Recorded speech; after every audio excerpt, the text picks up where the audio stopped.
Dan alhamdulillah kita semua Allah berikan kekuatan untuk bisa. Mudah-mudahan hati kita Allah bersihkan dari penyakit-penyakit hati. Ya Allah Subhanahu wa Ta'ala yang Maha Menciptakan, Allah yang Maha Mendengar, Allah yang Maha Tahu, Allah yang Maha Menjaga, Allah yang Maha Penyayang. Kita semua umat Nabi Sallallahu Alaihi Wasallam. Saya memperkenalkan nama aslinya Yunus, dan alhamdulillah telah dikasih nama aja Yunus. Asal saya dari Bandung pada Bapak sekalian, saya tidak bisa mendengar, saya tidak bisa berbicara, dan sekarang saya tidak bisa melihat. Tetapi saya yakin ini yang terbaik dari Allah untuk saya. Saya tidak pernah menyesali keadaan saya. Ini pasti lebih baik. Saya bercerita dulu, saya adalah seorang atlet lari. Ya, itu kejuaraan 900 km waktu itu di Malaysia. Waktu itu saya tidak mengenal agama, saya tidak tahu sholat. Saya waktu itu diajak untuk sholat, tapi saya tidak pernah sholat. Saya melihat waktu itu orang beragama itu beda-beda. Ada yang sholatnya seperti ini. Akhirnya saya bingung sendiri. Saya akhirnya tidak sholat. Kemudian saya pernah bersepeda selama 1 tahun, mulai dari start dari Jakarta. Waktu itu start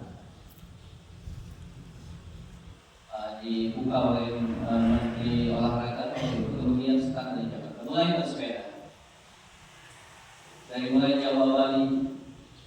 Ternyata di situ saya diperkenankan bertemu dengan orang dakwah di sana. Kemudian waktu itu ada orang yang megang saya, kemudian ditanya, kamu mau kemana? Saya mau ke Kupang waktu itu. Kemudian ketika itu dia ditarget untuk menjaga sholat. Waktu itu saya iya saja, padahal saya tidak pernah sholat. Kata orang dakwah itu, kamu jaga sholat. Kemudian sesampainya di Kupang, melihat jadwal kapal penyeberangan masih lama menunggu. Akhirnya waktu itu sampai singkatnya ke Makassar. Dengan bersepeda terus, ternyata kehendak Allah bertemu lagi dengan jemaah kita, dengan orang dakwah, dengan orang yang sudah pakai imam berjenggot, pakai sorban, bertemu lagi di sana. Kemudian ditanya, kamu mau kemana? Saya mau ke Ambon waktu itu. Kemudian ditarik lagi, kamu jaga sholat. Waktu itu saya iya saja, karena nggak pernah sholat.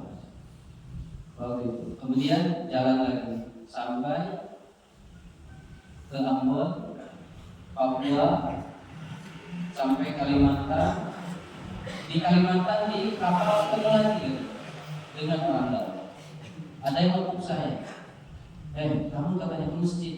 Mungkin ada orang yang sedang jauh. Insya Allah. Padahal dia takut ke bawah, kedai paling bawah, tidak mau ke masjid karena takut waktu itu. Kemudian saya ngumpet di bawah. Besoknya pas turun dari kapal ketemu lagi sama jemaah itu. Kamu kemarin kemana? Katanya tidak ke masjid. Maka alasannya saya jaga istri saya, karena waktu itu bersepedanya berdua sama istri. Saya jaga istri saya. Alasan adalah kemudian di Kalimantan, kemudian ke Aceh, ketika bersepeda di Medan ketemu lagi di alun-alun masjid dengan orang dakwah. Ditanya lagi, ayo kita sholat. Maka waktu itu masih belum, katanya. Saya terus bersepeda sampai ke kantor gubernur. Ketemu lagi di sana. Ada orang yang berjenggot juga di sana. Tetap targetnya kamu jaga sholat. Saya bersepeda lagi itu sampai pulang ke Jakarta habis. Kemudian pulang ke rumah, ke kontrakan saya. Dan di kontrakan pun ada yang jauh juga, ketok pintu.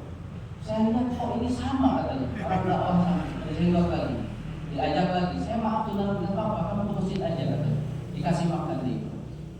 Datang ke masjid, mendengarkan bayat karena tidak ada rajin, saya nggak ngerti. Karena itu waktu itu nggak ada penerjemah bahasa Islam.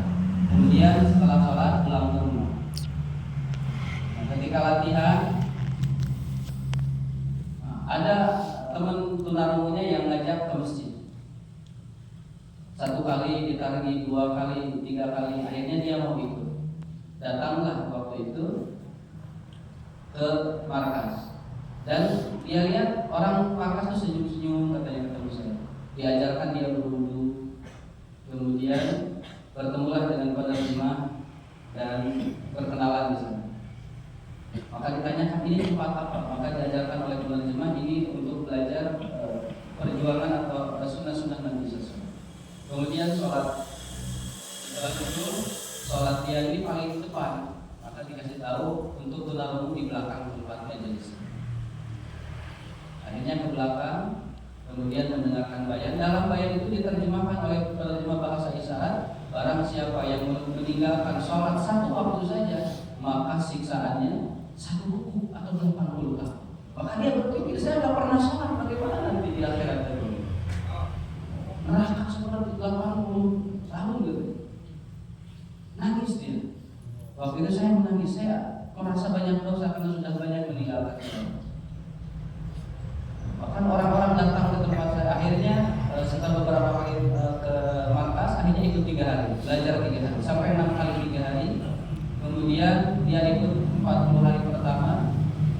Akhirnya diajarkan muzakarah, belajar adab-adab, bagaimana cara cuci, bagaimana cara makan, bagaimana cara tidur. Waktu itu saya merasa menyesal, kenapa nggak dari dulu saya belajar agama? Saya sampai sakit ya, memikirkan bagaimana dengan dosa-dosa saya. Akhirnya pulang ke rumah. Dan kalau saya merasa menyesal, kenapa saya dari dulu saya belajar agama? Kemudian niat 40 hari, waktu itu ke Padang, belajar agama dengan bahasa isyarat, belajar hadis dengan bahasa isyarat. Kemudian sampai sekarang alhamdulillah Allah berikan keistiqomahan.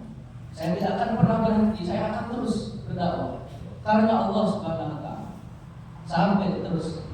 Saya 4 bulan akan berjalan kaki sudah. Kemarin baru pulang dari Vietnam, Kamboja, kemudian Laos, kemudian Thailand, Malaysia. Alhamdulillah saya bertemu dengan orang-orang tunarungu di sana. Saya sampaikan pentingnya agama kepada mereka.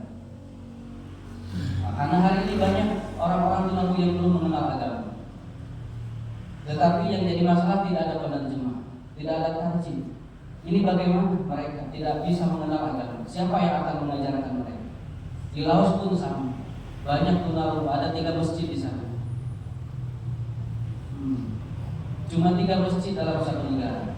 Sedangkan tunarungu di sana banyak. Jaraknya jauh-jauh. Dari satu masjid ke masjid yang lain. Kemudian Thailand. Ketika di Thailand bertemu dengan tunarungu, banyak tunarungu di sana. Tetapi sama kondisinya penerjemah